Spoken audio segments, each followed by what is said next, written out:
નમો લોહે સૌહરિહંતાણમ નમો લોહે સૌહિદાનમ નમો લોહે સૌઆયર્યાણમ નમો લોહે સૌજયાણમ નમો લોહે સૌત્રિકાવતી સાવણમ ઓમકારમેન્દુ સંયુક્ત નિત્યમ જયંતિ યોગિના કામદમોક્ષદો છે ઓંકારાય નમો નમઃ મંગલમ ભગવાન મંગલમ ગૌતમોર્મિ મંગલમ કુંકુંદારી વિજેન્દ્રમોષ મંગલમ નમાસ્મય સારાય સ્વાનુભૂત્યા ચકાસ્તે ચિત સ્વભાવાય ભવાય સર્વાના વિભાવ નિયુક્ત નિરાકાર. શ્રીમદ નેમિચંદ્ર સિદ્ધાંતિ દેવ રચિત દ્રવ્ય સંગ્રહનો સ્વાધ્યાય આપણે કરી રહ્યા છીએ. એમાં બૃહદ દ્રવ્ય સંગ્રહનો ત્રીજો અધિકાર, એની પહેલી ગાથા એટલે કે સળંગ ગાથા 39નો સ્વાધ્યાય આપણે શરૂ કર્યો છે. દ્રવ્ય સંગ્રહમાંથી આ ગાથા આપણે કરી અને તે પછીથી બૃહદ દ્રવ્ય સંગ્રહમાંથી પૂજ્ય બ્રહ્મદેવજીની ટીકા આપણે કરી અને તે પછીથી દ્રવ્ય સંગ્રહમાં જે ભાવાર્થ તરીકે જે કહેવામાં આવ્યું એ એના પછીથી આપણે શરૂ કર્યું. એટલા માટે કે પૂજ્ય બ્રહ્મદેવજીની ટીકા દ્વારા આપણે આ ગાથાને વધારે સારી રીતે સમજ્યા કે બ્રહ્મદેવજીએ મૂળ ગાથા જે છે એનો વિસ્તાર જે રીતે કર્યો તો એમાં વ્યવહારથી મોક્ષ માર્ગ અને નિશ્ચયથી મોક્ષ માર્ગ જેવું સ્વરૂપ છે તે સ્પષ્ટ સમજાયું અને એ બરાબર સમજ્યા પછીથી હવે દ્રવ્ય સંગ્રહમાંથી જે ભાવાર્થ તરીકે જે વાત કરવામાં આવી છે એટલે કે જુદા જુદા શાસ્ત્રમાંથી જે વાત કરવામાં આવી છે તો એ આપણે શરૂ કરી અને એમાં આપણે 4 વાત લીધી. હવે 5મી વાત લઈએ છીએ. તો પહેલા સહેજ પુનરાવર્તન કરીએ મૂળ ગાથાનું, પછી આગળ વધીએ. તો મૂળ ગાથા 39ની અંદર તે વાત કરી કે વ્યવહાર નયથી સમ્યક દર્શન, સમ્યક જ્ઞાન અને સમ્યક ચારિત્ર એને મોક્ષનું કારણ સમજો અને નિશ્ચય નયથી સમ્યક દર્શન, સમ્યક જ્ઞાન અને સમ્યક ચારિત્ર એ ત્રણેયની એકતારૂપ પોતાનો આત્મા મોક્ષનું કારણ છે. આ મૂળભૂત વાત. પછી ભાવાર્થ તરીકે જે વિસ્તાર કર્યો એમાં જુદી જુદી વાત એમાં લેવામાં આવી. હવે એમાં આજે 5મી વાત લઈએ છીએ. નિશ્ચય માર્ગ, વ્યવહાર માર્ગ એકી સાથે વ્યવહાર મોક્ષ માર્ગની વ્યાખ્યા એ પણ થયું અને નિશ્ચય માર્ગની વ્યાખ્યા તો એ આપણે આગળ લઈએ છીએ કે નિજ નિરંજન શુદ્ધ આત્મતત્વના સમ્યક શ્રદ્ધાન જ્ઞાન અનુચરણમાં એકાગ્ર પરિણતિ રૂપ નિશ્ચય મોક્ષ માર્ગ છે. આ મોક્ષ શાસ્ત્ર ને અનુસરતી વ્યાખ્યા છે. એમ કહ્યું મોક્ષ શાસ્ત્ર એટલે તત્વાર્થ સૂત્ર.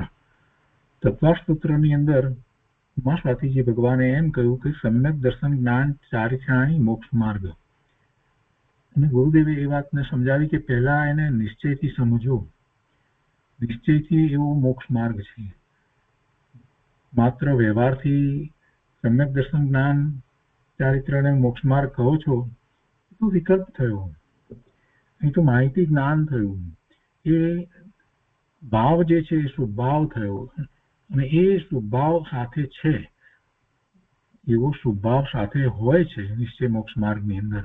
એટલે વ્યવહાર મોક્ષ માર્ગ દ્વારા નિશ્ચય મોક્ષ માર્ગ થાય છે એમ ન લેતા જેને નિશ્ચય મોક્ષ માર્ગ પ્રગટ્યો છે એને એ પ્રમાણે સ્વભાવ હોય છે. સાચા દેવગુરુ શાસ્ત્રની શ્રદ્ધા, 6 દ્રવ્યની શ્રદ્ધા, 9 તત્વની શ્રદ્ધા, આ બધી શ્રદ્ધાને વ્યવહાર મોક્ષ માર્ગ કહેવામાં આવ્યો છે તે હોય છે. તો અહીંયા એ વાત લીધી.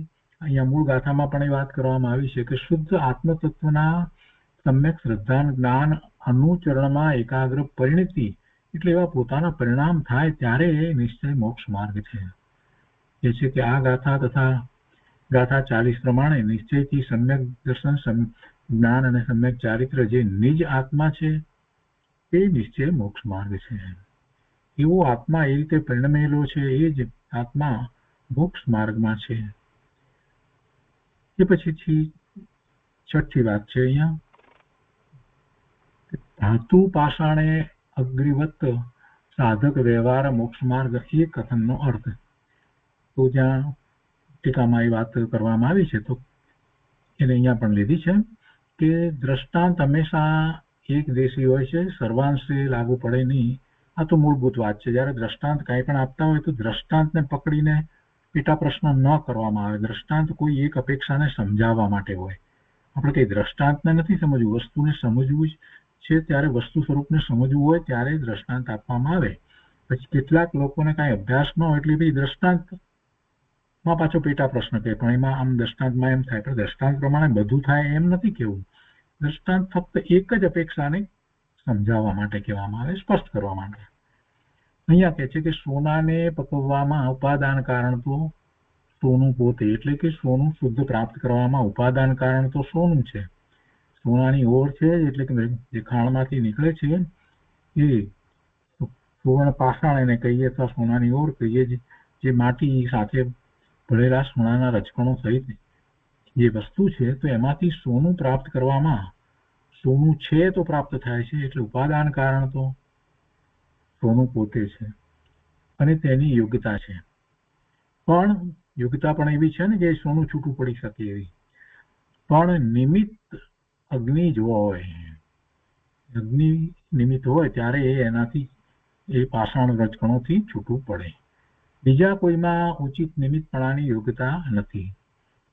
તેમ એટલે તેવી રીતે નિશ્ચય મોક્ષ માર્ગ માટે ઉપાદાન કારણ તો પોતાનો આત્મા અને આત્માની યોગ્યતા, પોતાનો આત્મા અને તેની યોગ્યતા છે.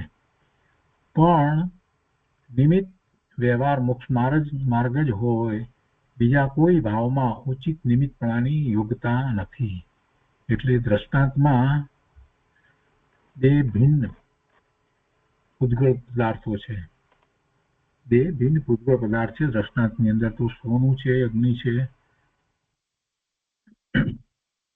સાધકને સિદ્ધાંત પ્રમાણે જોઈએ તો સાધકને ચારિત્ર ગુણની એક પર્યાયમાં બે અંશો, એક વિતરાગી અંશ અને એક સ્વરાગી અંશ.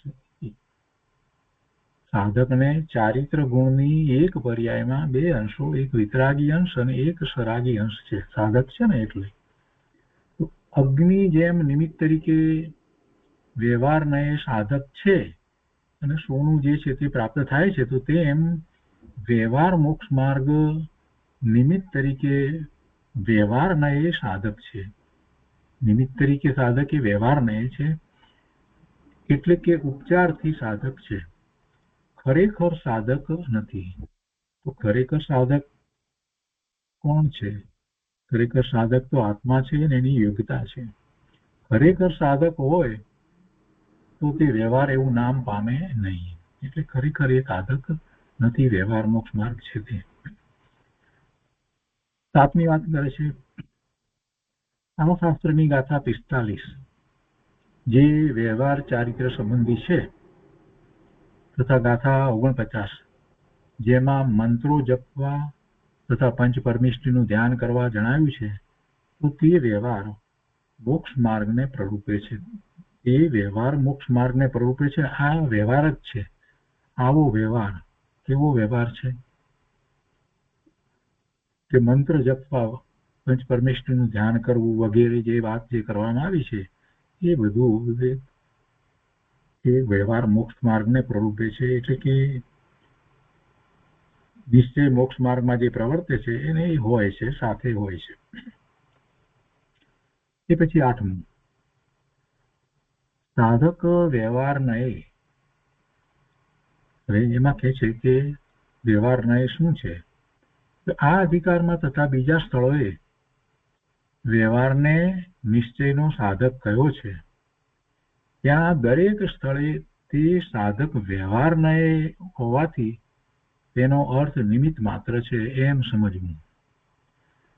જેને પણ સાધક કહેવામાં આવ્યો છે એ સાધક નથી, એટલે એ વ્યવહારથી કહેવાયો છે, ખરેખર સાધક તો છે નહીં.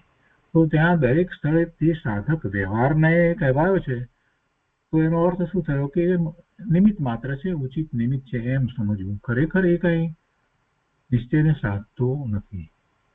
વળી પહેલો વ્યવહાર અને પછી નિશ્ચય એમ કેટલાક માને છે. કેમ કે પેલા એને શાસ્ત્રનો અભ્યાસ કર્યો હોય ને, માહિતી જ્ઞાન એને મેળવ્યું હોય ને, 6 દ્રવ્ય 9 તત્વો આ બધી વાત સમજ્યો હોય ને, એટલે એને એમ લાગે કે એ બધો પહેલા વ્યવહાર છે તો પછી નિશ્ચયની વાત કરાય. અને વર્તમાનમાં આ માન્યતા લઈ અને મોટા ભાગના ઉપદેશકો એમ જ કહે છે કે પહેલા આ બધું સમજો, પહેલા તમે પૂજા વ્રત વગેરે અંગીકાર કરો ને ત્યાર પછીથી નિશ્ચયની વાત કરો. આવી વાત વર્તમાનમાં પણ ઉપદેશકો કરી રહ્યા છે. એટલે એ વ્યવહાર જે છે પહેલા તમે કરો પછી નિશ્ચયની વાત કરીએ. પણ જ્યાં સુધી નિશ્ચય નથી ત્યાં સુધી એને વ્યવહાર કેવી રીતે કહેવાશે? વ્યવહાર જે કહેવામાં આવ્યો એ તો જ્યારે નિશ્ચય નક્કી થયો છે તો એને વ્યવહાર કહેવાય.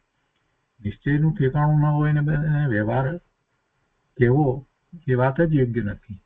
એટલે એવી જયારે માન્યતા છે ને તો પછી એમ જ માને કે પહેલા વ્યવહાર હોય ને વ્યવહારથી પછી નિશ્ચય પ્રગટ થાય. વ્યવહારથી નિશ્ચય પ્રગટ નથી થતો. વ્યવહારથી નિશ્ચય પ્રગટ નથી થતો, પણ વ્યવહાર દ્વારા નિશ્ચય સમજાવી શકાય છે. વ્યવહાર દ્વારા નિશ્ચય સમજાવી શકાય છે. જો એમાં સમયસારની 8મી ગાથાની અંદર જે વાત કરવામાં આવી અનાર્ય છે, તો એ અનાર્યને સમજાવવું છે તો એને અનાર્યની ભાષામાં સમજાવાય. અનાર્યની ભાષામાં સમજાવાય એટલે સમજાવવા માટે એ ભાષાનો ઉપયોગ કર્યો, અનાર્યની ભાષાનો. પણ એથી અનાર્ય ન થવું એમ પણ ત્યાં સ્પષ્ટ કહ્યું છે. કેમ કે અનાર્ય થવાથી કઈ ધર્મ સમજાવી શકાય કે બીજી વાત એને આપી શકાય એમ નથી. અનાર્ય થવાની વાત નથી. તમારે અનાર્ય નથી થવાનું, એની ભાષામાં સમજાવવું એમ ત્યાં કહેવામાં આવ્યું છે. તો ઉદાહરણ આપ્યું છે ને કે બ્રાહ્મણ છે પેલાને કહે છે કે સ્વસ્તિ, તો પેલો કાંઈ સમજતો નથી, મૂળની જેમ જોઈ રહે છે, તો પછી એને એની ભાષામાં એને સમજાવવું પડે કે ભાઈ તારું કલ્યાણ થાવ, અવિનાશી કલ્યાણ થાવ, એવા આશીર્વાદ છે. તો એને એની ભાષામાં સમજાવ્યું. પણ એને અર્થ એવો નથી કે પેલા બ્રાહ્મણે જ્ઞાનીએ એ અનાર્ય થવું. તો એ વાતને યાદ કરી અને આપણે ફરીથી વિચાર કરીએ તો એ વ્યવહાર દ્વારા નિશ્ચયને સમજાવ્યો. એટલે કે આ વિસ્તાર કરીને સમજાવવામાં આવ્યું, અનેક અપેક્ષા દ્વારા સમજાવવામાં આવ્યું. આ બધું જે છે એ સમજાવવામાં આવ્યું છે એ નિશ્ચયની પ્રાપ્તિ કરવા માટે સમજાવવામાં આવ્યું છે. પણ એમાં ને એમાં રહી જવાથી નિશ્ચયની પ્રાપ્તિ નથી થતી. એટલે એ વ્યવહારને સમજીએ છીએ એટલે નિશ્ચયની પ્રાપ્તિ નથી થતી. એ તો માહિતી જ્ઞાન થયું, તો બધું માહિતી જ્ઞાન થયું. અથવા તો સાથે એવી ક્રિયાઓ જે છે તેવી હોય છે, પણ એથી કાંઈ મોક્ષ માર્ગ બનતો નથી. એટલે પહેલો વ્યવહાર ને પછી નિશ્ચય એમ કેટલાક માને છે તે યથાર્થ નથી. કેમ કે નિશ્ચય રૂપ સાધ્ય થાય ત્યારે તે વખતના કે પૂર્વના રાગના અંશ જે છે એને વ્યવહાર ઉપચારથી કહેવામાં આવે. નિશ્ચય રૂપ સાધ્ય થાય એટલે નિશ્ચય મોક્ષ માર્ગમાં પ્રવર્તે ત્યારે તે વખતના કે પૂર્વના રાગના અંશ, શુભભાવના અંશ જે છે એને વ્યવહાર ઉપચાર, વ્યવહાર કહો કે ઉપચાર કહો, એ વ્યવહાર કારણ કહેવાય. જો નિશ્ચય રૂપ સાધ્ય કાર્ય ન થાય તો પછી સાધક કોનું? નિશ્ચય રૂપ કાર્ય શું કરવાનું હતું? પોતાના સ્વરૂપની પ્રાપ્તિ, અનુભૂતિ. એ કાર્ય ન થાય તો પછી સાધક કોનું? કાર્ય થયા વિના કોઈ પણ વસ્તુ કે પર્યાયને નિમિત્ત કારણ કહી શકાય નહીં. કોનું સાધક છે? એ આત્માના પોતાની શુદ્ધ પૂર્ણ શુદ્ધ પર્યાય સાધનારું સાધક તે પોતાની જે એવી પર્યાય જે છે, સાધક ભાવની જે પર્યાય છે એ જ ખરેખર તો સાધન છે. અને એમ જયારે વસ્તુ સ્વરૂપ છે તો એ વાતને માત્ર આપણે સમયસારમાંથી વાંચીએ તો કઈ સાધન થઈ જતું નથી. અને એ ન્યાયથી આખી વાતને સમજીએ તો ખ્યાલ આવે છે કે જ્યારે ખરેખર કાર્યની પ્રાપ્તિ થાય ત્યારે ખબર પડે છે કે સાધન શું છે અથવા તો સાધક શું છે અને સાધ્ય શું છે. પણ એ હજી કાર્ય થયું ન તો શું ખબર પડે કે એમાં નિમિત્ત કોણ છે અથવા તો સહકારી કારણ કોણ છે એની ક્યાંથી ખબર પડે? માટીનો ઘડો બને ત્યારે ખબર પડે કે એ બન્યો ત્યારે ઉપાદાન કારણ માટી હતું, પણ નિમિત્ત કારણ કુંભાર હતો, કુંભારનો પુત્ર હતો કે કુંભારની પત્ની હતી કે પછી મશીન હતું. કોઈ પણ નિમિત્ત કારણ તો થઈ શકે. રોટલી થયા પહેલા તમે કઈ રીતે કહી શકો એમાં નિમિત્ત કારણ કોણ છે?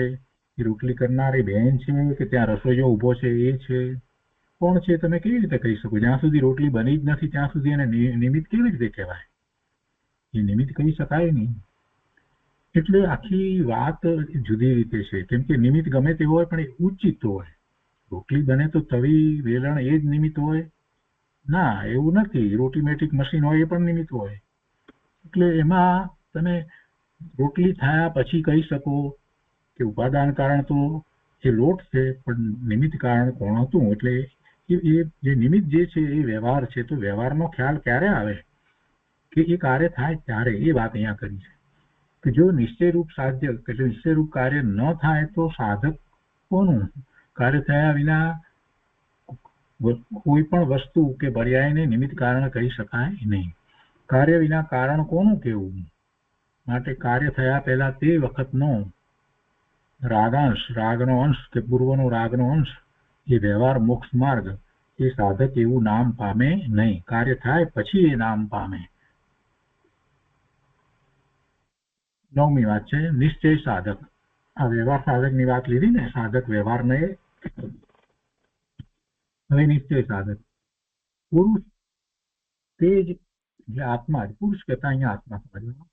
અભેદ નયે શુદ્ધ નયનો વિષય હોવાથી, અભેદ નયે શુદ્ધ નયનો વિષય હોવાથી, શુદ્ધ આત્માનો સાધક હોવાથી, શુદ્ધ અભિપ્રાય રૂપે પરિણત હોવાથી શુદ્ધ છે એમ જાણવું. આ સમયસાર ગાથા 14માંથી વાત લીધી છે. જયશ્રીનાચાર્ય ભગવાનની ટીકા છેલ્લા છેવટના ભાગમાં આ વાત લેવામાં આવી છે. શું કહ્યું કે આત્મા જ અભેદ નયે શુદ્ધ નયનો વિષય હોવાથી, શુદ્ધ આત્માનો સાધક હોવાથી, શુદ્ધ અભિપ્રાય રૂપે પરિણત હોવાથી શુદ્ધ છે એમ જાણવું. આ નિશ્ચય સાધકની વાત કરી. હવે એ રીતે અહીંયા 39મી ગાથા ઉપર ભાવાર્થ તરીકે બીજા શાસ્ત્રોમાંથી જે વાત છે એ લઈને સમજાવવામાં આવ્યું. હવે આપણે પૂજ્ય ગુરુદેવ કાંજી સ્વામીએ જે 39મી ગાથા ઉપર વિસ્તાર કર્યો છે તે લઈએ. ફરીથી યાદ રાખીએ આપણે મૂળ વાતને કે નિશ્ચય મોક્ષ માર્ગ અને વ્યવહાર મોક્ષ માર્ગ એ શું છે? સમ્યક દર્શન, સમ્યક જ્ઞાન, સમ્યક ચારિત્ર રૂપ, એ 3 રૂપે પરિણમેલો જે આત્મા જે છે એ જ નિશ્ચય મોક્ષ માર્ગ છે. એ રીતે પરિણમેલો જે છે એ ત્યાં જ નિશ્ચય મોક્ષ માર્ગ હોય છે. ત્યાંથી ધર્મની શરૂઆત છે. એ જ નિશ્ચય મોક્ષ માર્ગ છે. પણ સાથે રહેલા એવા સમ્યક દર્શન, સમ્યક જ્ઞાન અને સમ્યક ચારિત્ર જે વ્યવહાર મોક્ષ તરીકે કહેવામાં આવ્યા, એમાં તો એને એવી શ્રદ્ધા છે, છદ્રવ્યની શ્રદ્ધા, નવ તત્વની શ્રદ્ધા, સાચા દેવ ગુરુ શાસ્ત્રની શ્રદ્ધા, આ બધું એમાં આવી જાય છે. એ બધો વ્યવહાર મોક્ષ માર્ગ કહેવામાં આવે છે. અને એમાં એ સમજ છે સમ્યક દર્શન એટલે સાચી શ્રદ્ધા શેની હોય અને એના વિશે સાચું જ્ઞાન શેનું હોય, તો એની સમજ આપવામાં આવી છે. અને એ સાથે રહેલો એ ચારિત્ર કહેતા એ શુદ્ધભાવ છે ત્યાં, તો એ વ્યવહાર મોક્ષ માર્ગ કહેવાયો છે. પણ આપણે તો નિશ્ચય મોક્ષ માર્ગની મુખ્યતાથી આખી વાતને સમજવાની છે. અને વ્યવહાર મોક્ષ માર્ગની જે વાત કરવામાં આવી છે એને આપણે કાઢી નથી રાખતા, એને રાખીએ છીએ સાથે, કેમ કે એ નિમિત્ત તરીકે એવું નિમિત્ત જ હોય છે. બીજું નિમિત્ત એમાં હોતું નથી. નિશ્ચય મોક્ષ માર્ગમાં નિમિત્ત તરીકે વ્યવહાર મોક્ષ માર્ગ જ હોય, એ જ સાધક કહેવાયો છે. તો અહીંયા કે છે ગુરુદેવના પ્રવચનની શરૂઆત કરીએ છીએ આપણે. બૃહદ દ્રવ્ય સંગ્રહ પ્રવચન ભાગ બીજો, પાન નંબર 86 અને ગાથા 39 ઉપરનું પ્રવચન. ગુરુદેવ પેલા અપોદઘાત તરીકે કેટલીક વાત કરે છે. ગુરુદેવ કહે છે કે અનંત કાળમાં રખડતા જીવોએ એક સેકન્ડ માત્ર આત્મ શાંતિ મોક્ષ એમ થાય અને તેનો ઉપાય શું તેની વાત કદી સાંભળી નથી. એક સેકન્ડ માટે સાચી શાંતિનો અનુભવ એને થયો નથી, એટલે કે અનુભૂતિ થઈ નથી. સાચી શાંતિ થાય ત્યારે તો કોઈ વિકલ્પ ન હોય. મનોગુપ્તિ, વચનગુપ્તિ, કાયગુપ્તિની વાત જે કરીએ છીએ એટલે ઉપયોગ જે છે એમાં મન, વાણી, કાયા સાથે જોડાયો ન હોય, અને કાયા કહ્યું એટલે ઇન્દ્રિયો સાથે જોડાયો ન હોય. અને એ ઉપયોગ જ્યારે ત્યાંથી એની દિશા ફેરવી અને સ્વ તરફ વળે અને સ્વને અનુભવે ત્યારે શાંતિ થાય. એ થોડી ક્ષણની શાંતિ હોય, તો એ શાંતિમાં એને પોતે જે છે તેનો અનુભવ થાય છે, પોતાના આનંદ ગુણના ભવનનો અનુભવ થાય છે. એટલે એની વાત કરતા ગુરુદેવ કહે છે કે અનંત કાળમાં રખડતા જીવોએ એક સેકન્ડ માત્ર આત્મ શાંતિ, મોક્ષ કેમ થાય અને તેનો ઉપાય શું, તેની વાત કદી સાંભળી નથી. એટલે ખરેખર તો સાંભળી તો ત્યારે કહેવાય કે એને એવો પુરુષાર્થ કર્યો હોય, તો એ અપેક્ષાથી વાત છે. પરથી પૃથક જુદો અને જ્ઞાન આનંદ સ્વભાવથી એકત્વ એકરૂપ. પરથી જુદો અને પોતાના જ્ઞાન આનંદ સ્વભાવથી એકરૂપ. એ જ વાત રુચિથી સાંભળી નથી, તેથી તે વાત જ અપૂર્વ છે. એ વાત સાંભળવી એટલે એનો સ્વીકાર થવો, એવો પુરુષાર્થ ઉપડવો તો સાંભળી કહેવાય. બાકી તો સાંભળ્યા કરે, ઘણું બધું સાંભળે છે, એક કાનથી સાંભળે છે, અને આપણે કહીએ છીએ ને કહેવતમાં કે પોતે એના ઉપર લક્ષ વધારે ના આપતો હોય તો કહે છે કે એક કાનથી સાંભળે ને બીજા કાનથી કાઢે, એટલે કે એનો લક્ષ કરતો જ નથી. એવું જ કર્યું છે અનંતકાળમાં જીવે. જગતની બુદ્ધિ અને પુણ્યની પદવી મળવી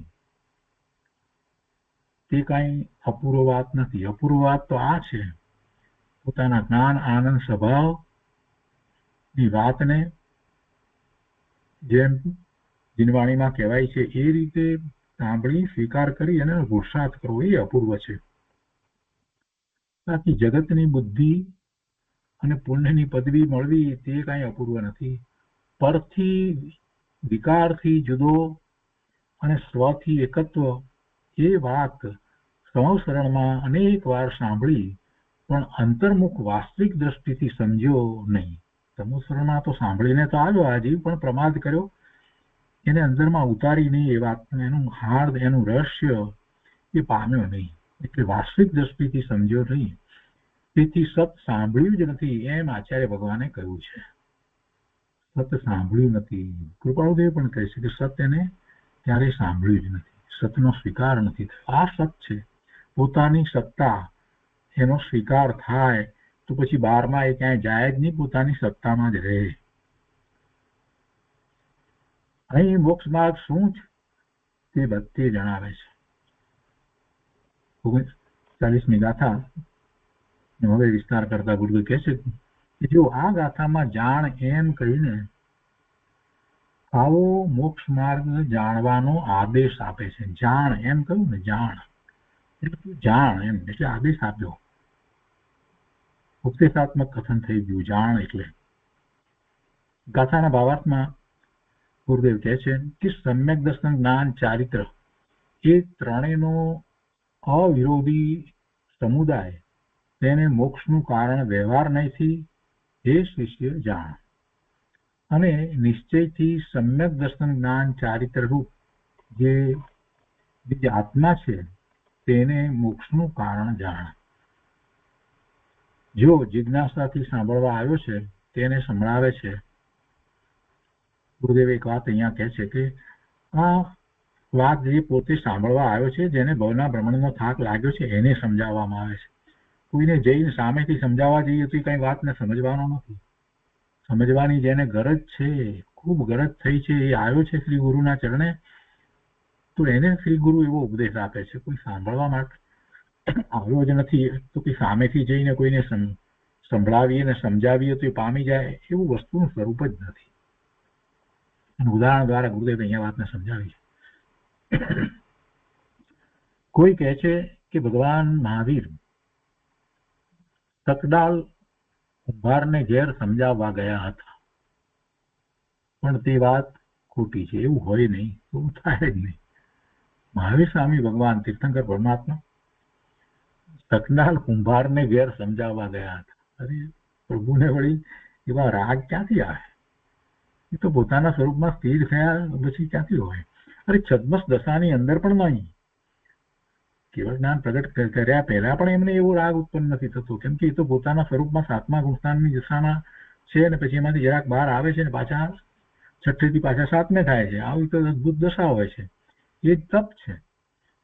એમાં પણ આ ક્યાંથી? અને તીર્થંકરનો જીવ છદ્મસ્ત અવસ્થાની અંદર જ્યાં સુધી પૂર્ણ અવસ્થા ન થાય ત્યાં સુધી એ કાંઈ પ્રવચન આપે એવું હોતું નથી, કે ઉપદેશ આપે એવું કાંઈ હોતું જ નથી.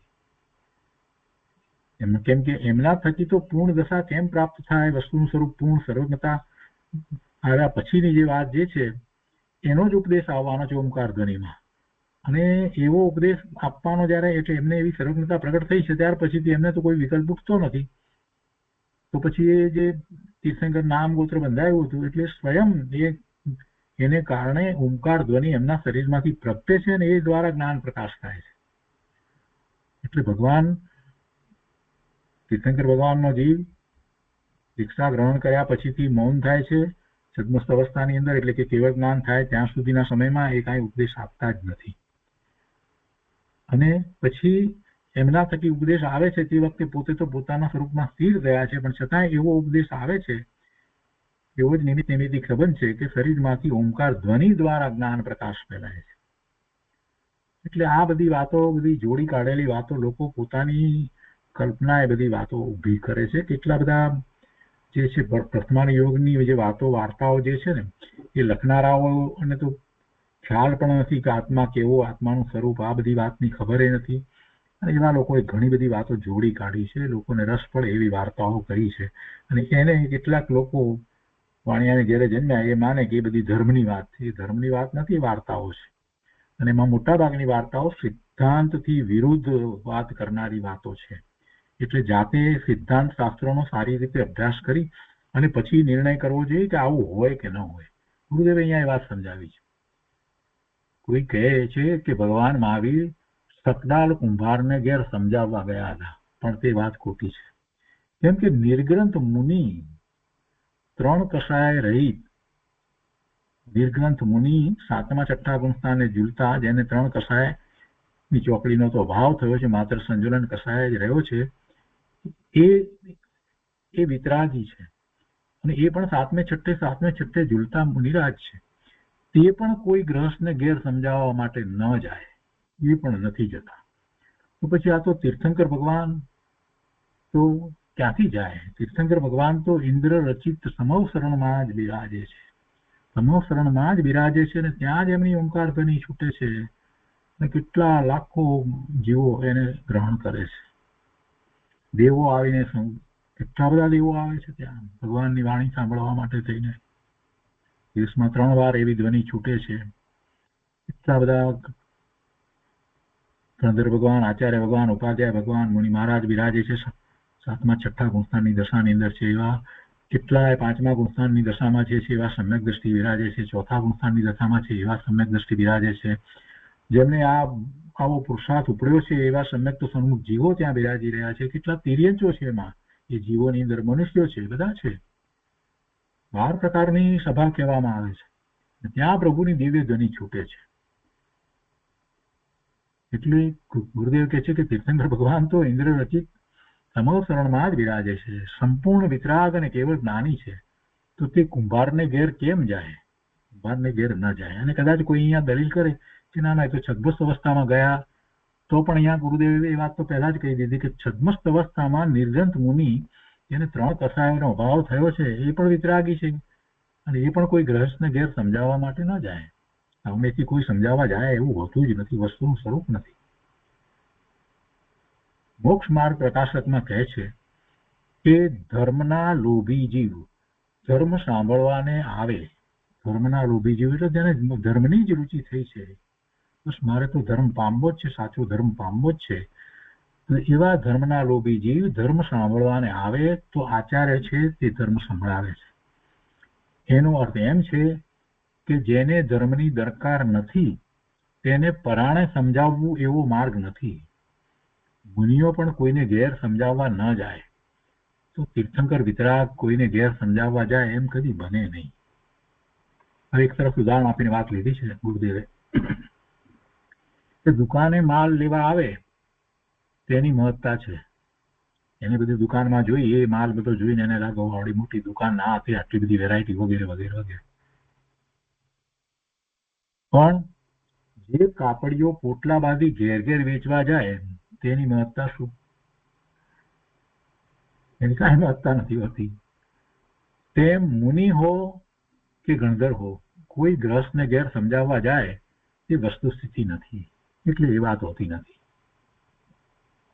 તો અહીંયા મૂળ વાત ચાલે છે વ્યાખ્યાની અંદર કે શિષ્ય સાંભળવા આવ્યો છે તેને કહે છે, તેને સમજાવે છે કે શિષ્ય વિતરાગ સર્વજ્ઞ કથિત માર્ગમાં 18 દોષ રહિત સર્વજ્ઞ દેવ, એ દેવ છે, સર્વજ્ઞ પરમાત્મા, તીર્થંકર ભગવાન કેવળી પરમાત્મા એ દેવ છે, ભાવલિંગી મુનિ તે ગુરુ છે, અને તેમના શાસ્ત્ર તે આગમ, એટલે દેવ, ગુરુ અને શાસ્ત્ર.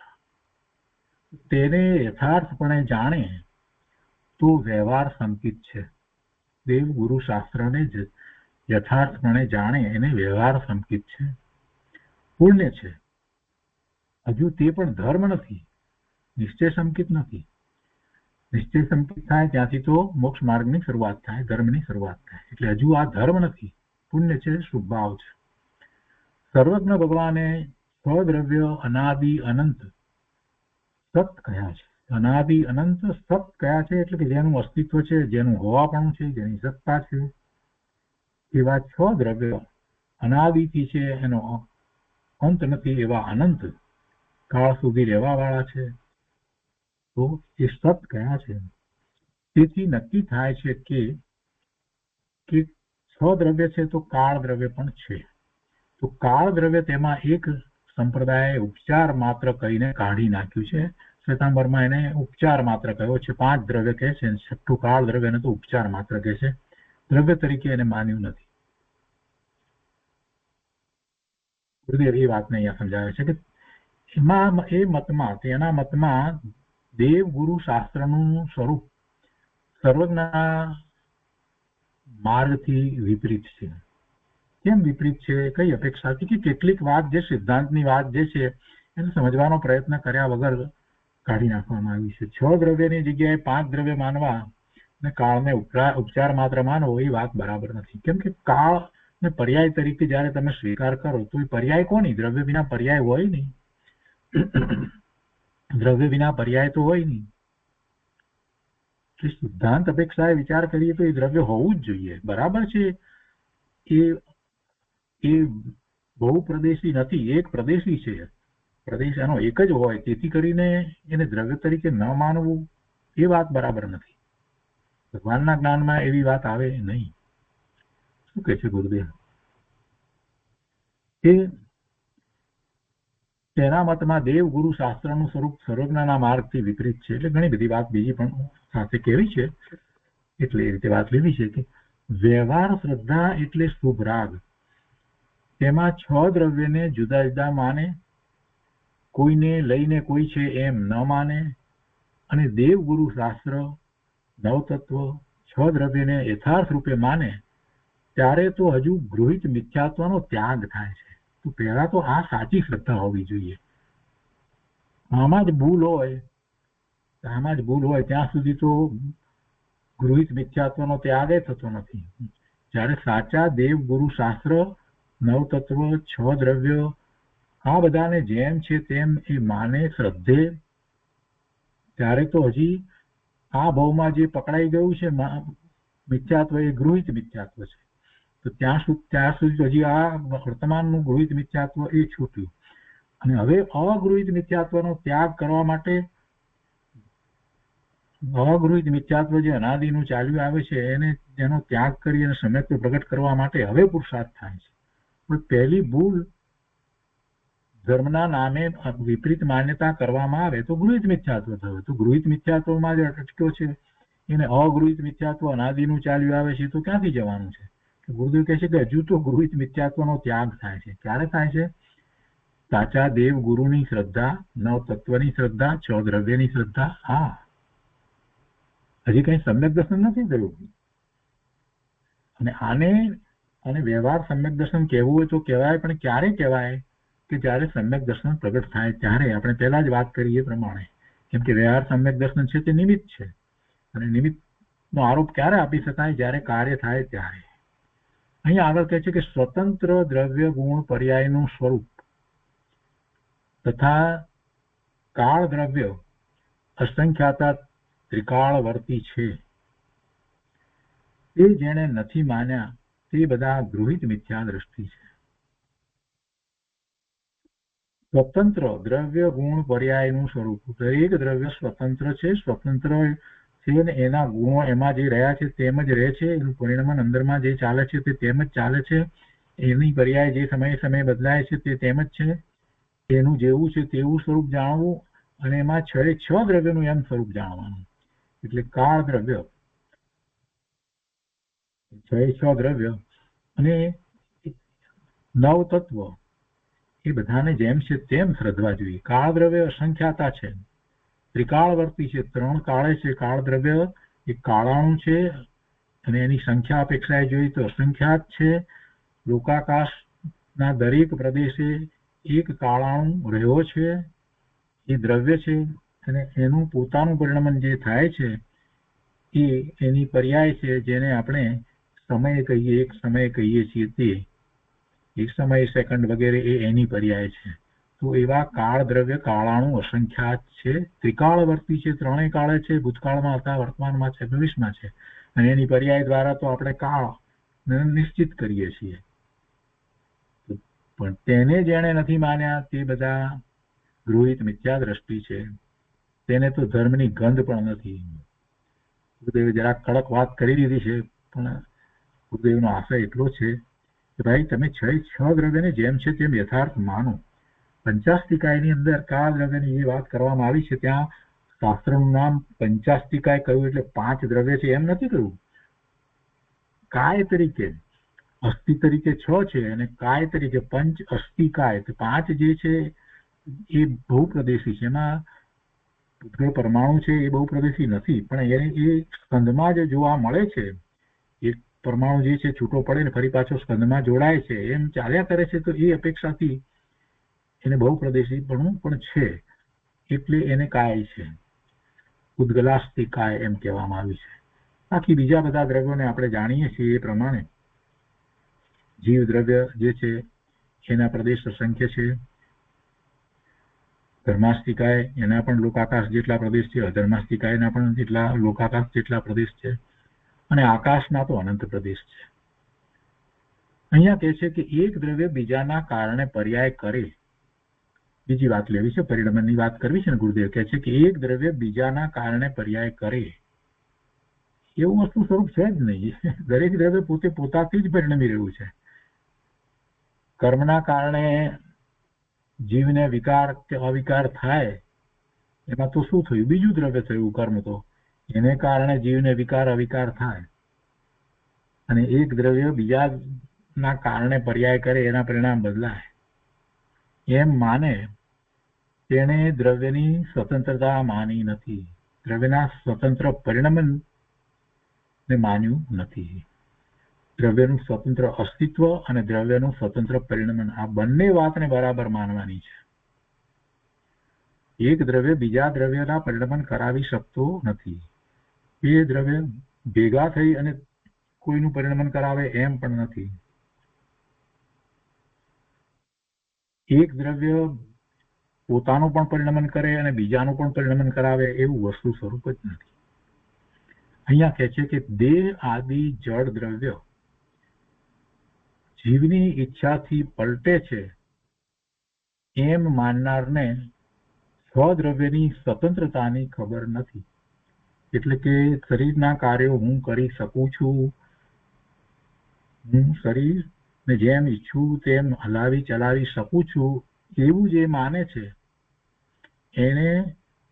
એને 6 દ્રવ્યના વાસ્તવિક સ્વરૂપની ખબર નથી. એમ માનનારને 6 દ્રવ્યની સ્વતંત્રતાની ખબર નથી. હવે કેટલા બધા ઉદાહરણ આપીને એ વાતને ગુરુદેવે ફરીથી આપણને યાદ કરાવી છે. દરેક વખતે ગુરુદેવ આ વાત કરે છે એટલા માટે કે હજી જીવોને એ વાત બોલવામાં રહી છે, સ્વીકાર થઈ કે એનો સ્વીકાર નથી થયો. સ્વાધ્યાય પૂરો થાય એટલે તરત જ પાછું મારું શરીર ને તરત જ પાછો એક્સરસાઇઝ હું કરું છું ને હું ધારું એ પ્રમાણે સ્ટ્રેચિંગ કરી શકું, આ માન્યતા તો એની અંદરમાં પડી જ છે. કોણ સ્ટ્રેચિંગ કરે ને કરાવે, થવાનું હોય તે થાય, થવું હોય તો થાય, ન થવું હોય તો ન થાય.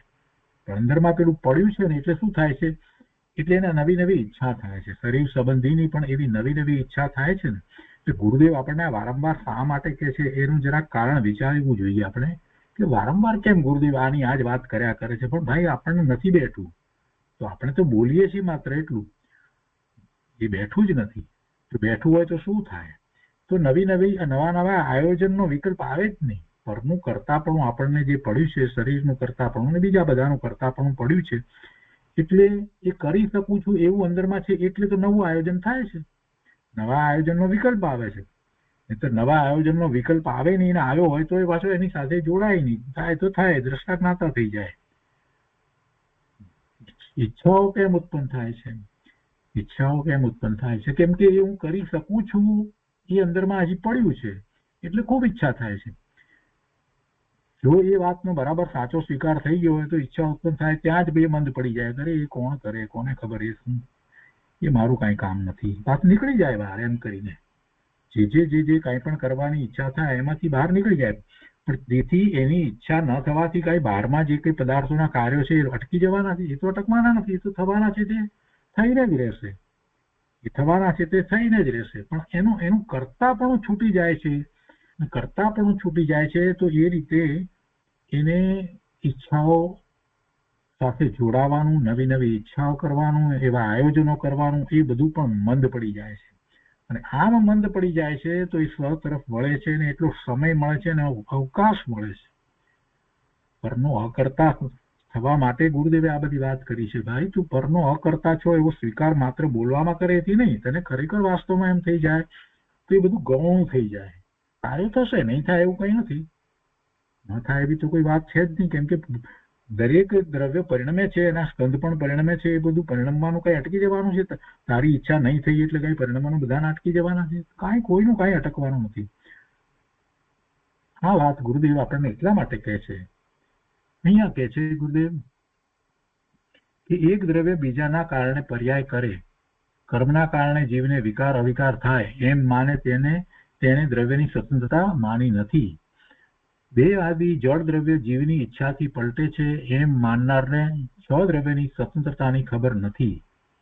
ઈચ્છાથી પૈસા મળે છે, ઈચ્છાથી પૈસા મળે છે, મહેનત કરીએ તો પૈસા મળે, આ બધી માન્યતાઓ જે છે, લૌકિક માન્યતાઓ, ને એમાં જે આવી જાય છે એ બિચારો ધર્મમાં કાંઈક સ્વાધ્યાય કરતો હોય ત્યાંથી એ નીચે પડે છે. જેમ પર્વત ઉપરથી નીચે પડે, ગબડી પડે, પછી પર્વત ઉપર ચડવું ઘણું અઘરું થાય, વારો ઘણો એને પરિશ્રમ કરવો પડે. એવી રીતે આ સ્વાધ્યાયમાં આવેલા કંઈક વિચારણા કરી હોય અને એને માન્યું હોય કે ના ખરેખર ઈચ્છાથી પૈસા નથી મળતા, પૈસાના કારણે આવે ને જાય, એવું પુણ્યનો ઉદય હોય તો એવા સંયોગો હોય, અને એ આવવું ને જવું એ બધું પૂતગળનું પરિણામ એના કારણે થાય છે. આવી વાતને થોડુંક સમજ્યો હોય, સ્વીકારતો હોય, આ બધી વાત આવી હોય, ત્યાં વળી કોઈક આવીને એમ કે ચાલો આટલા પૈસા લગાડો, આ પ્રમાણે બિઝનેસમાં આવી જાઓ, પતી ગયું. ને પછી એમાં જે લક્ષ્ય કરે ને એનું ધ્યાન કર્યા કરે, પછી શું થાય? આર ધ્યાન ને રૌદ્ર ધ્યાન. કઈ અમસ્તી બધી વાત નથી કરતા. ઈચ્છાથી પૈસા મળે છે એ વાત જ ખોટી છે. ઈચ્છાથી શું મળે છે? ઈચ્છાથી પાપના બંધ થાય છે, બીજું કાંઈ થતું નથી. ઈચ્છા એ આત્માનું સ્વરૂપ જ નથી. ભગવાન આત્માને છે એની ઈચ્છા. જે પૂર્ણ છે, અનંત ગુણનો પિંડ છે, એને વળી કઈ વસ્તુ બાકી છે, અધૂરો છે તો કઈક મેળવવાની ઈચ્છા થાય?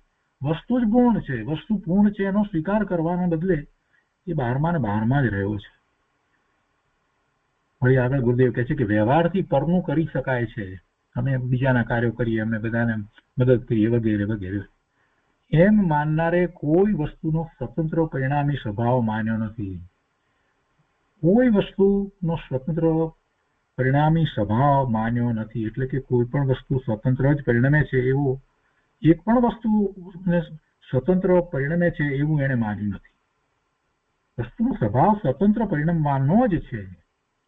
આ બધી વાત કરી એટલે પાછા કોઈએ પ્રશ્ન કર્યો કે ચશ્મા એની મેળે આવે? કેવો પ્રશ્ન! ગુરુદેવ ઉત્તર આપતા કહે છે કે એ પણ અનંતા પરમાણુઓનો પિંડ છે તે તેના અસ્તિત્વથી ત્રિકાળ છે. જે વસ્તુ છે એ અસ્તિત્વ એનું ત્રિકાળ છે. પૂતગળ પરમાણુ છે અને પરમાણુનો આ પિંડ સ્કંદ છે. તો પરમાણુ જે છે એ ત્રિકાળ છે, એનું અસ્તિત્વ ત્રિકાળ છે અને પરમાણુનો સ્વભાવ જ એવો છે કે ભેગા થવું અને છૂટા પડવું. પૂતગળ છે ને, એટલે પૂતગળનો સ્વભાવ એવો છે. તો તેનું વર્તમાન રૂપાંતર, ક્ષેત્રાંતર તેના કારણે થાય છે. પૂતગળ પરમાણુનું રૂપાંતર એટલે એક સ્કંદની અંદર જે રીતે પરિણમવા યોગ્ય જે છે તે એનું ક્ષેત્રાંતર એ બધું તેના કારણે થાય છે. નિમિત્તની વાત તો કાર્ય થાય ત્યારે સંયોગનું જ્ઞાન કરાવવા માટે છે. આ પેલું કહ્યું ને કે એ બધું એના કાળે જ્યારે થવું હોય ત્યારે થાય છે, પણ એ વખતે નિમિત્ત પણ હોય છે. એમ જો કોઈ દલીલ કરે તો ગુરુદેવ સમજાવે છે કે હા, નિમિત્તની વાત બરાબર, પણ એ નિમિત્ત ક્યારે ખબર પડે? કાર્ય થાય ત્યારે ખબર પડે. એટલે નિમિત્તની વાત તો કાર્ય થાય ત્યારે સંયોગનું જ્ઞાન કરાવવા માટે છે કે કેવા સંયોગ હતા ત્યારે આ રીતે થયું. દરેકનો સ્વભાવ તો અસંયોગી છે. દરેકનો સ્વભાવ તો અસંયોગી છે. શું વાત છે આમાં? પરમાર્થ બહુ મોટો સમજાવે ગુરુદેવે. સ્વભાવ અને સંયોગ સાથે કાંઈ સંબંધ નથી. પૂતગળ પરમાણુનો સ્વભાવ સંયોગી છે? ના. પરમાણુનો પોતાનો સ્વભાવ, એ દરેક પૂતગળ પરમાણુ એનો સ્વભાવ તો એનો સ્વભાવ જ છે અને એના સ્વભાવને કારણે જ એ છૂટો પડે, ભેગો થાય, એ પણ એનો સ્વભાવ છે. સંયોગ આવે માટે એમને ભેગા થવું પડે એમ નથી, પણ એનો સ્વભાવ એવો સંયોગ, એનો સ્વભાવ એવો ભેગા થવા, છૂટા પડવાનો છે. અસંયોગી એનો સ્વભાવ છે. પછી એ થાય છે તો એને આપણે સંયોગ કહીએ છીએ. જીવનો પણ એવો જ સ્વભાવ છે. એનો સ્વભાવ કઈ સંયોગી નથી. કોઈ પદાર્થ, દ્રવ્ય, જે કોઈ પણ દ્રવ્યનો વિચાર કરીએ તો એ કોઈ દ્રવ્યનો સ્વભાવ સંયોગી નથી, અસંયોગી છે. પોતાનો સ્વભાવ છે. સ્વભાવ અને સંયોગ બે તો વિરોધાભાસી છે. સ્વભાવ હોય તો પછી એને સંયોગની અપેક્ષા હોય? જે વસ્તુ સ્વભાવ છે એને કોઈ સંયોગની અપેક્ષા હોય, પરની અપેક્ષા હોય? ન હોય. જો એને સ્વભાવ કહેવામાં આવે દરેકનો, તો પછી એને કોઈ સંયોગની અપેક્ષા હોતી જ નથી. મારો સ્વભાવ જ્ઞાન સ્વભાવ છે એમ કહું તો પછી મને કોઈની અપેક્ષા હોય? અપેક્ષા હોય જ નહીં. જ્ઞાન સ્વભાવનો સ્વીકાર જ્યારે કરીએ તો એ વાત આવી જ જાય છે કે મને કોઈની અપેક્ષા વિના જ જ્ઞાન થાય છે. દેવ ગુરુ શાસ્ત્ર દ્વારા જ્ઞાન થાય છે તો એ તો નિમિત્તનું ભાન કરાવ્યું છે કે જ્યારે મને જ્ઞાન થયું એ વખતે કેવા સંયોગ હતા, એટલે એ નિમિત્ત બતાવ્યું છે કે દેવ હતા એટલે કે સાક્ષાત તીર્થંકર ભગવાનની વાણી હતી, અથવા તો ગુરુ હતા, અથવા તો શાસ્ત્ર હતા. પણ એ જ્ઞાન થયું ત્યારે એને નિમિત્ત કહેવામાં આવે. બાકી પ્રભુની વાણી તો હોય છે, બધા સંવત્સરોના લાખો જીવો બેઠા હોય છે કે બધાને જ્ઞાન થતા નથી. શાસ્ત્રો તો છે આપણી વચ્ચે, પણ બધાને કાંઈ એમાંથી કાંઈ વાત સમજાઈ જાય છે એમ થતું નથી. એનો ક્ષયોક્ષમ, એની પુરુષાર્થ અને એનો જ્ઞાન સ્વભાવ છે ત્યારે થાય છે. એક એક વાતને સમજીએ ત્યારે ખ્યાલ આવે છે કે કેટલી મોટી વાત કરી છે. દરેકનો સ્વભાવ તો અસંયોગી છે, નિત્ય પરિણામી છે. નિત્ય પરિણામી છે. પરિણામ અટકે છે? કોઈનું પરિણામ અટકે છે? છ દ્રવ્યનું પરિણામ સતત ચાલ્યા કરે છે. ગુણ છે, ગુણોનો સમૂહ તે દ્રવ્ય. તો ગુણો જયારે કહીએ તો પછી ગુણોને પરિણામ ન હોય એવું તો બને જ નહીં ને, એનું ભવન તો થયા જ કરે. એટલે નિત્ય પરિણામી છે. દરેક દ્રવ્ય નિત્ય પરિણામી છે, એનું પરિણામ થયા જ કરે છે. ઇન્દ્રિય જ્ઞાનનો વિષય નથી. જો ઇન્દ્રિય દ્વારા ન ખ્યાલ આવે એટલે કઈ નથી એમ કેમ માની લેવાય? ઇન્દ્રિય જ્ઞાનનો વિષય નથી,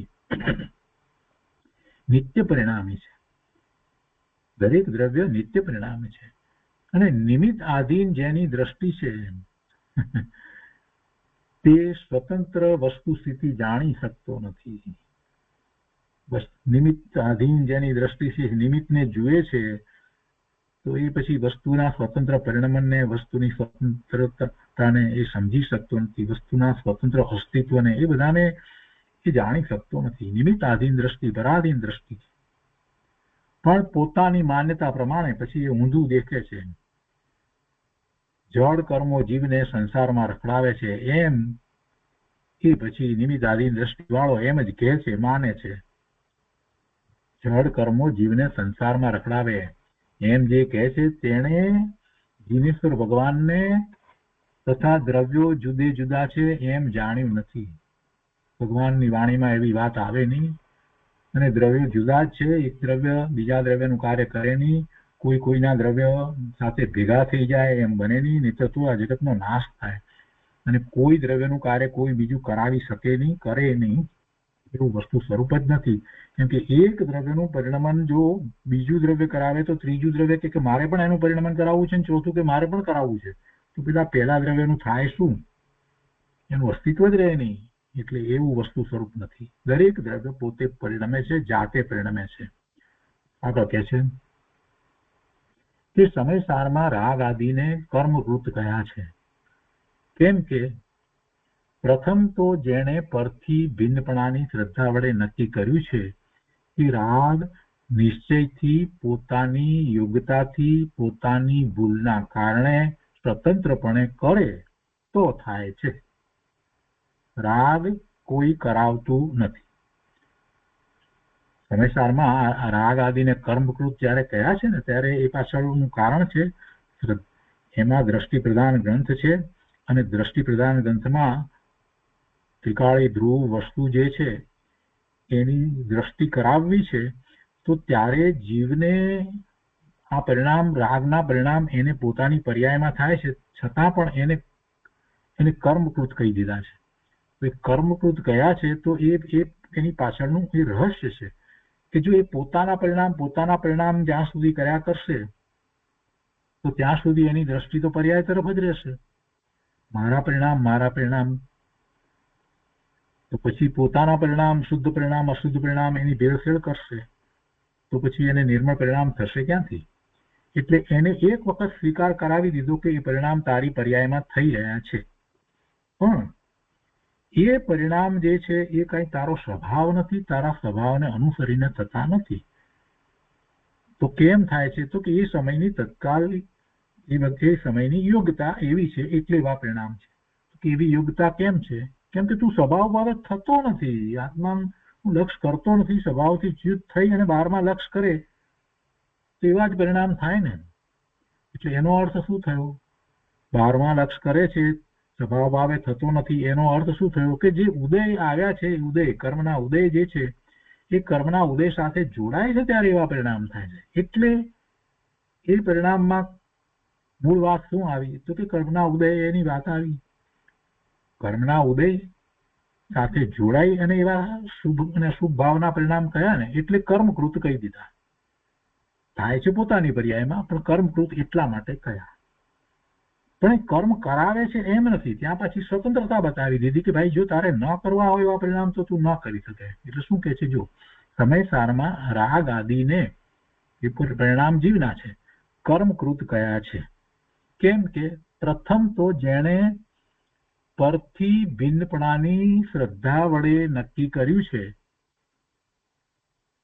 પરથી પોતે ભિન્ન, પરથી ભિન્નપણાની શ્રદ્ધા વડે જેણે નક્કી કર્યું છે કે રાગ નિશ્ચયથી પોતાની યોગ્યતાથી પોતાની ભૂલના કારણે સ્વતંત્રપણે કરે તો થાય છે. ન કરવો હોય તો ન કરે. પોતે સ્વભાવ ભાવે રહે, સ્વરૂપનું લક્ષ કરે તો રાગના પરિણામ ન થાય. એટલે ભૂલ પોતાની છે. જે કે છે કે રાગ નિશ્ચયથી પોતાની યોગ્યતાથી, ને યોગ્યતા શું છે? એ વખતે યોગ્યતા એ છે કે એનો ઉપયોગ બહારમાં છે એવી યોગ્યતા, પરનું લક્ષ કર્યું છે. અને ભૂલ શું છે? એની સાથે જોડાયો છે. એટલે પોતાની ભૂલના કારણે સ્વતંત્રપણે પાછો એ કરે તો થાય છે. એનો જ્ઞાતા દ્રષ્ટા થઈને રહ્યો તો ન થાત. પછી ક્ષણિક વિકાર ત્રિકાળી સ્વદ્રવ્યમાં નથી. આ બધો વિકાર થયો ને ક્ષણિક વિકાર કહેવાય, એવી પર્યાય થઈ, એ ક્ષણિક છે. એટલે કે છે કે પછી ક્ષણિક વિકાર ત્રિકાળી સ્વદ્રવ્યમાં નથી એમ દ્રવ્ય દ્રષ્ટિની મુખ્યતાથી રાગ આદિને કર્મકૃત કયા છે. એટલે કે દ્રવ્ય દ્રષ્ટિથી કરે ત્યારે આત્મામાં તો છે નહીં, એવા ગુણ પણ નથી, એટલે એને પછી કર્મકૃત કયા છે.